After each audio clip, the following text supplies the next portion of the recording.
All right. So look at this cockroach loving cop. So everybody parks right here, right? Everybody in the world parks right here to get their clothes. This is I don't go to many places every day. I go maybe 2 or 3 places every single day. So this is probably my 3rd place I've been to today, or if not home. And this is where people normally park, right here or right there, and then they walk inside to get their clothes out of the laundromat. Let's just ask what his excuse is. Hi, see that? Did you see that? Hi. He stuck his tongue out real slow. Hey, I got a quick question. Do you is there a problem in the laundromat? No. No crime, nothing like that. Oh, it's all good. Yeah. Okay, I saw a cop. I saw you walking out of there, so I thought maybe there was a crime or something. It was just the. Oh, nice cornrows, man. I don't see too many cops like that. Huh? No, this doesn't matter. I was just wondering. I never seen too many cops with cornrows. That's like gangbanging, gangbanging cop. It's just, you see straight hair people. Yeah. Yeah. No, I'm different, man. I grew up like you probably. The person here is pretty strict about who's in there. Oh. So if you're not washing clothes or anything like that, she don't want you in there using the wiper. Oh. Not you, but there were people in there, so I just told them. Oh, okay. Oh, that's legit, I guess. That's pretty cool. Yep. Hey, all right. Nice seeing you. Nice city, man. Take care. Nice. You don't know anything about technology implants, do you? Nah. Nothing like that? Nothing about putting technology in people? No. Okay, cool. Take care. You have a great night. I guess so. E8527. That cop is a gay cockroach. That's a gay cop. And he's using technology implants. He was hoping, I'm telling you right now, I guarantee you that cop was hoping that I'd park right here to grab my clothes, or I'd park right there to grab my clothes, and he'd say, "Oh man, you can't park there. You can't park there, dude. You know that?" Or they just made a point to show up wherever I was at, so that they could cause the same what do you call it? They could show that they're gonna continue to do what I just said, what I've told you guys on YouTube multiple times. So multiple times, the police officers show up wherever I go. So I come to the laundromat, cops will show up here. If I went to get some food over there, police officers will show up in that parking lot or show up over here as soon as I walk out or as soon as I sit down in the restaurant. They'll make sure they see me or I see them. So they use technology to do it. They use technology implants to make sure that they can see you or you will see them.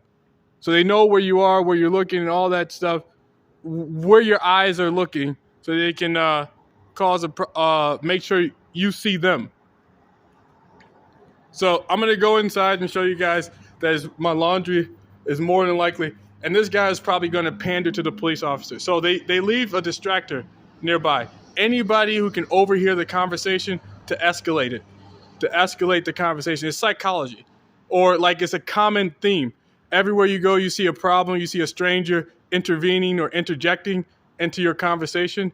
If he overhears something he doesn't like, they get inside the conversation. So maybe if I told the police officer I was recording, this guy would be like, "You know what? You shouldn't be recording police. Nobody likes that. Nobody likes that. Don't do that." So that's what that guy was here for. In case I was honest with the police officer, that guy would have interjected and spoke up. And then acting like what you're saying is like hard to believe, and it's a laugh, is another way to escape or to convince audiences that you're the person talking is not being honest. But the truth is, that's the common theme that you see in videos. You see people who interject and interrupt people while they're conversating to escalate the conversation from a investigation, like you're asking questions to get to the truth. Somebody interrupts your process to discover the truth by interjecting into your conversation.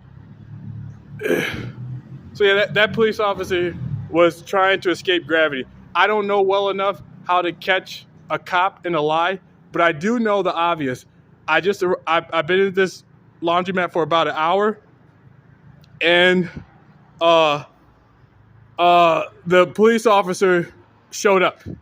So I mean, I guess I can keep posting videos showing that police officers are showing up wherever I go, which I have. I have done that, and I guess this is another video showing that this police officer. There were more police officers at another location I went to, and that's been a repetitive sight, something I see repeatedly everywhere I go. Every single place I go, police officers keep showing up, and they have the dumbest reasons to be there. So he just used a pervert. He probably just used something that happens across the country at laundromats to justify why he was here. It happens all over the country. Wi-Fi, use that excuse. It's a common accepted theme or behavior that occurs at laundromats.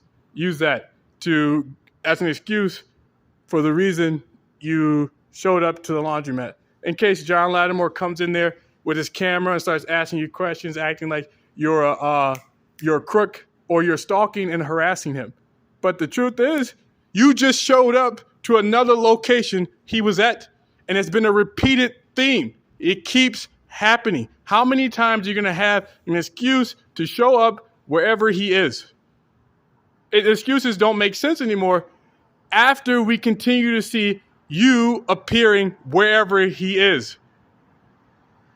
It's like they're making excuses to continue to appear wherever I go. So I'm going to go inside, and then I'm going to show you guys that my laundry is probably done.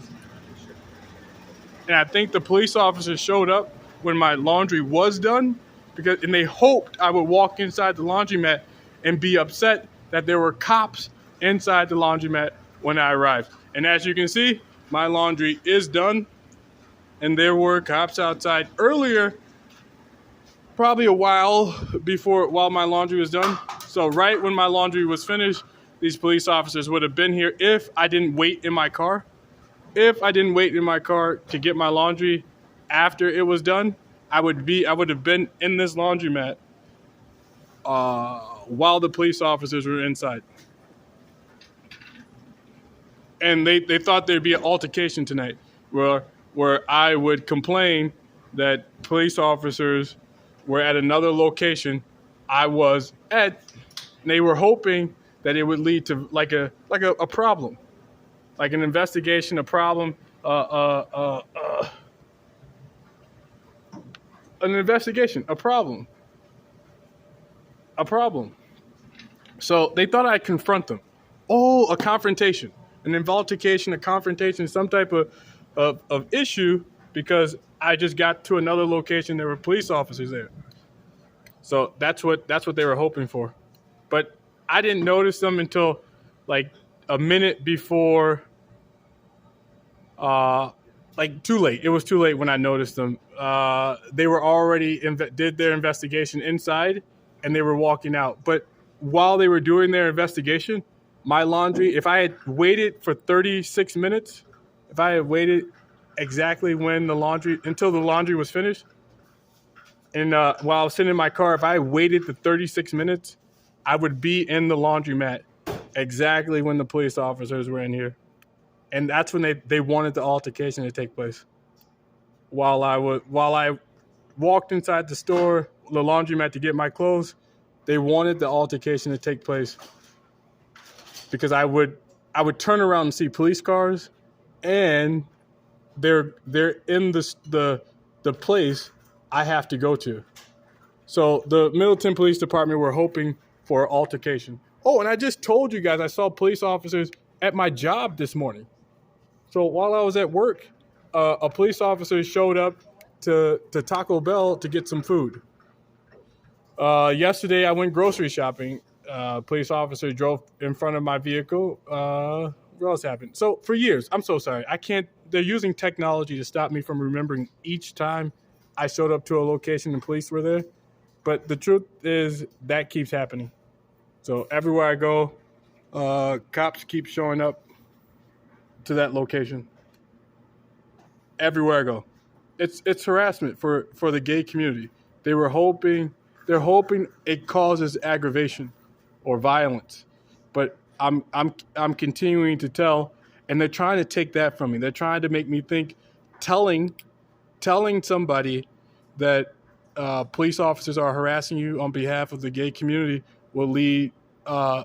Using a camera. I'm so sorry. Using a camera in public, they're trying to take that from you. Stop recording. Don't record anymore. We don't want you to record incidents. We don't want you to tell people things. We want you to deal with things with your hands. Use your body. Use anything except a camera to protect yourself or defend yourself. But they're trying to they're trying to get me to be violent or stop telling. And they think if I stop telling, I can't. If I stop telling, then all the harassment will build inside me. Like I'll become violent if I can't tell anybody the bad things that are happening. That's what they think. And they think that the only reason I haven't become violent in the past is because I have a means to tell. But I'm not violent by nature. So I refuse to hurt people, strangers. I refuse to hurt strangers, even if they started an altercation. That's a made up media lie that people attack strangers. I think someone purposefully used that theme that a person attacked a bunch of strangers to promote the idea to other people so that they, in my situation, will do what they saw in the news, attack the strangers. Get out of that normal mentality of telling and do something you see on the news to other people because we've shown you what people can do. Like we've given you an example of what people do to strangers. So I choose to continue to tell. And I know the police department and the stranger outside the laundromat over there, the big guy, they were hoping to give me to make an example of recording people in public, to make an example of recording police officers in public. Or to teach me not to do that, not to record police, not to record people, not to record bad